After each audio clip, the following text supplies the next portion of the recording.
Folks, just when we feel like the Bears can't go any lower, they go pew, even lower than we thought. Last night was bad. It was bad. It was egregious. It was atrocious. All of the bad sentiments that you could come up with, it was. So after watching these previous 8, count them, 8 losses now, I'm left as a Bears fan feeling like, what coach actually wants to come to Chicago? Like, I made a video not too long ago how I thought the Bears opening was the best opening. Now I'm thinking it might be the worst opening. So in case you're living under a rock, the Bears got destroyed last night by the Minnesota Vikings 30-12. And the game was never really close. I mean, it was all types of bad stuff going on in that game. Karan Amagaji started his first game at left tackle and just got destroyed. Caleb Williams held the ball too long and overthrew wide open receivers. Receivers, when they got good passes, were dropping them like they were hot potatoes. The defense is still playing that soft zone that gets beat up and down the field, scoring, committing penalty, pass interferences, holdings, whatever the case may be. It was just bad. It's all bad. And then you got Doug Kramer, who came in on a play to be like the fullback to get a 1-yard touchdown, had that call back because Doug Kramer failed to report as an eligible receiver on the play. How do you not report? You're at one job when you come in as an offensive lineman playing fullback to report to the refs, and he failed to do that. Not to mention, the Thomas Brown experiment for me is over. He gone. Like, you're not bringing him back. Because some of what happened in last night's game was just coaching malpractice. The fact that Thomas Brown or nobody on the staff thought to provide any help for Karan Amagaji making his first NFL start at left tackle against Jonathan Grenard, whatever his name is. No chipping, no tight end help, no nothing, no running back help, nothing. Just left him out there on an island to get abused, and he got abused. Thomas Brown, 2 4-for-1 plays. One time he ran a toss play, got stuffed. The other time he ran a straight run up the middle with DeAndre Swift, got stuffed. First of all, Thomas Brown, why are you running short yardage with DeAndre Swift? He is not a short yardage back. Clearly, you should know that by now. You've been with the team all year long.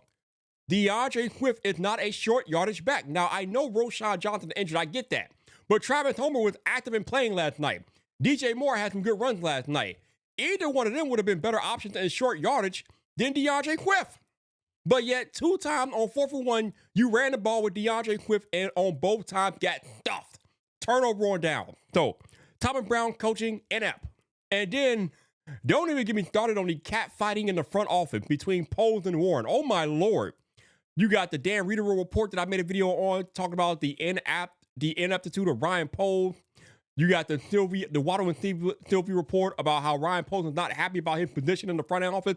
It seems like there's some cat fighting through the media going on between Warren and Poles, which I don't understand because Warren could just fire Poles at any time. I don't know why you got a cat fight through the media. You're the president of the team. You can literally fire Poles. And at this point, I'm done defending Ryan Poles. Their roster is clearly terrible. Like, I felt like at the beginning of the season that the Bears had one of the better rosters and they could compete with anybody, and for a time they were. But one Hail Mary should not defeat an entire team, and for whatever reason it did. And all of this roster's deficiencies are starting to shine through because of that one Hail Mary play, and now 8 games later, we're on an 8-game losing streak. Ryan Poles, you constructed the roster. You are in year 3, and the offensive line is still trash. The offensive line was one of the bad things that were on the team when you came into the roster, but you've done nothing to fix it.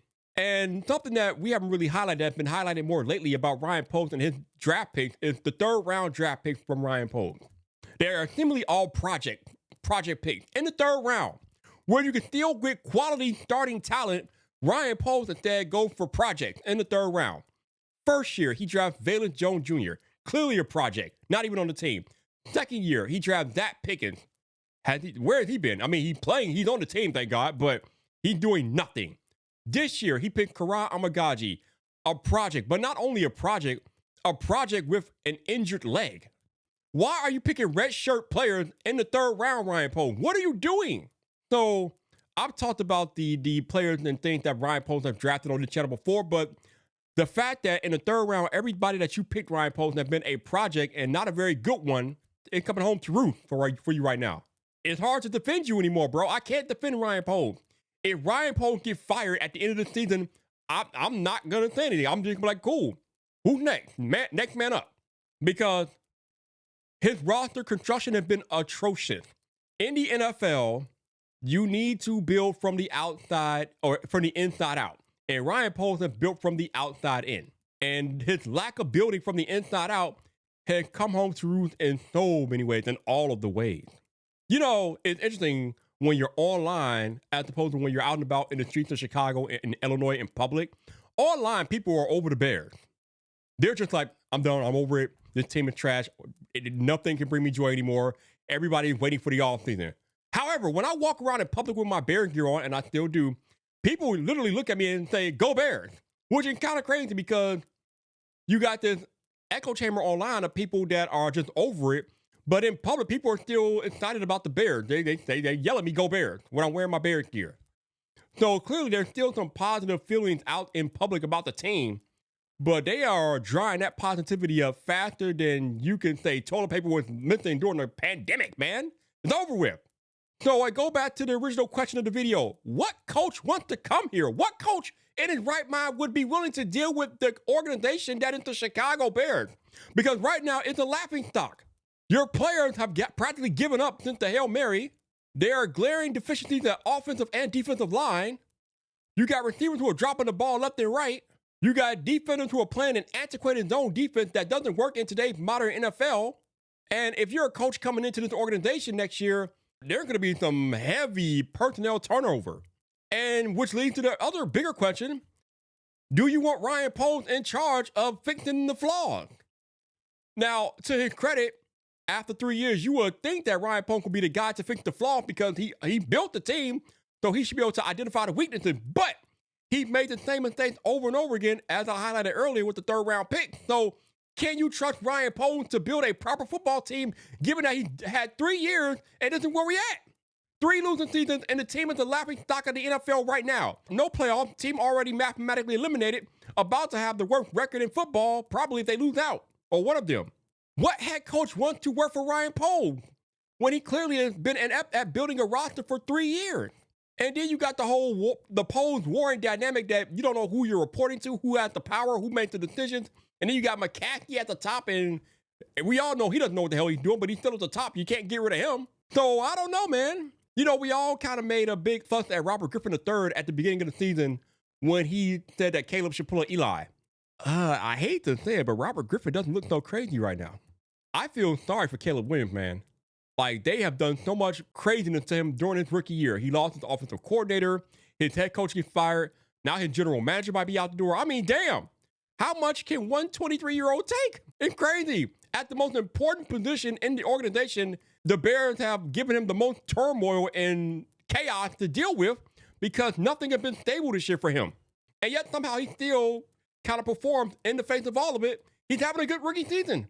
Last night was not one of his better nights, but if you look at his numbers, they're not bad. But his team is not showing up for him.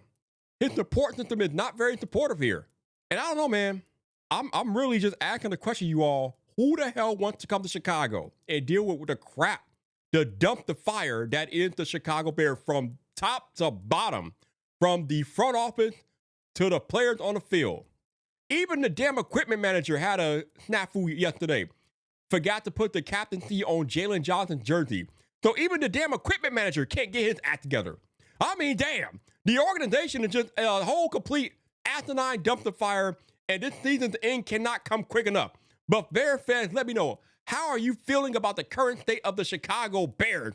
Are you positive that we can turn it around, or are you just numb to it all at this point, like I think most of us are? Now, we do know that, there's a lot of worse deferred stories, and, if we do bring the right coach in here and they have the right attitude and mindset, they could turn the thing around this year. But with all the chaos from top to bottom, will they have the support that they need to make the changes that need to be made?